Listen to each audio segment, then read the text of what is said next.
Hidden Object Guru here with a look at all of the demos I played during the Steam Demo Festival. Or I guess they call it Next Fest, whatever it's called.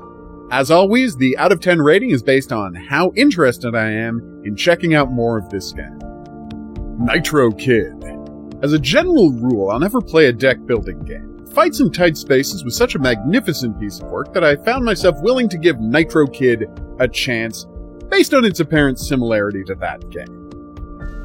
Sadly, in its current state, it doesn't come near fights in the field of thrilling card-playing action. The extra small arenas and the fact that every enemy automatically turns to face the player means that positioning plays an insignificant role in gameplay. So success boils down to, literally, the luck of the draw. Fights in tight spaces transcended the genre to create a uniquely engaging experience. But it looks like Nitro Kid will just be another deck builder for fans of the genre. 5 out of 10. Chester's Revenge. The level design is competent and the controls are tight, but whatever momentum the game builds up runs into the wall of an absolutely dull boss fight.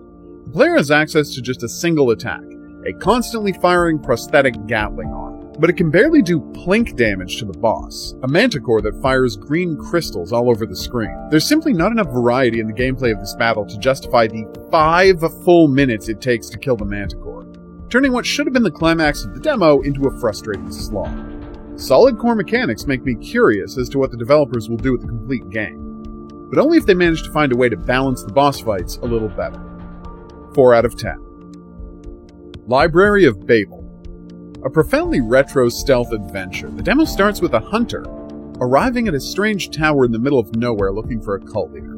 I was interested to dig into the story, but the demo wraps up after just a few screens of sneaking and platforming.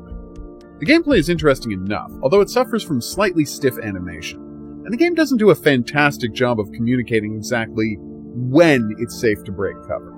I'd be interested to check out more of the game, although that's mostly because of the developer's amazing devotion to making the game's art style look like a 1990s European platformer in the flashback mold. The menu, especially, harkens right back to the days of the Amiga. 6 out of 10.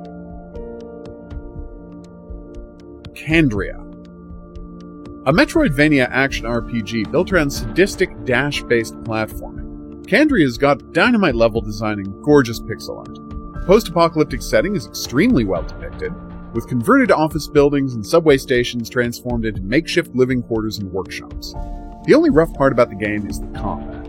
Right now it's slow, clunky, and lacks impact. Especially troubling is the fact that every enemy takes an incredibly long time to kill. The platforming is all about quick action, so the sluggish combat really kills the game's flow. And I quickly found myself more interested in avoiding monsters than engaging with. Still, it's a promising game, a largely great demo, and an encouraging glimpse of where things might end up during development. I'm going to give it a 7 out of 10, and encourage people to check out its Kickstarter. You can find the link in the description below the video. Zell. A game with no shame about hewing closely to its inspiration. This cel-shaded sci-fi Zelda's big innovation is that the entire game is presented not from a top-down perspective, but rather one canted 45 degrees to the side and then tilted a little low. Does that improve it? Not particularly, but it doesn't hurt it in any way, other than to make deflecting stationary cannon shots with an energy shield slightly awkward. Beyond that, however, the gameplay is impeccable, the level design is clever, puzzles are accessible. This feels like a Zelda game down to the core, and the fact that it's about fighting robots instead of moblins makes it feel fresh without altering things to the point of alienating a core audience.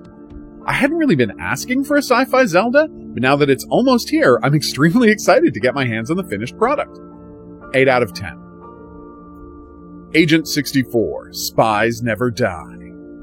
A tribute to Rare's 1990s first-person shooter output, Agent 64 offers all of the blocky environments, scanned faces, and smooth auto-aim of its inspirations. Although, at the moment, not much else. There's some fun to be had here, especially by the nostalgic who will be impressed by just how thoroughly the game recreates GoldenEye's gameplay. But the level I played was just a little sadistically laid out, even for a retro shooter, with too many enemies and not enough cover or health items. I'll be interested to see what they do with the actual game, but it's nothing I'm eagerly awaiting. 5 out of 10.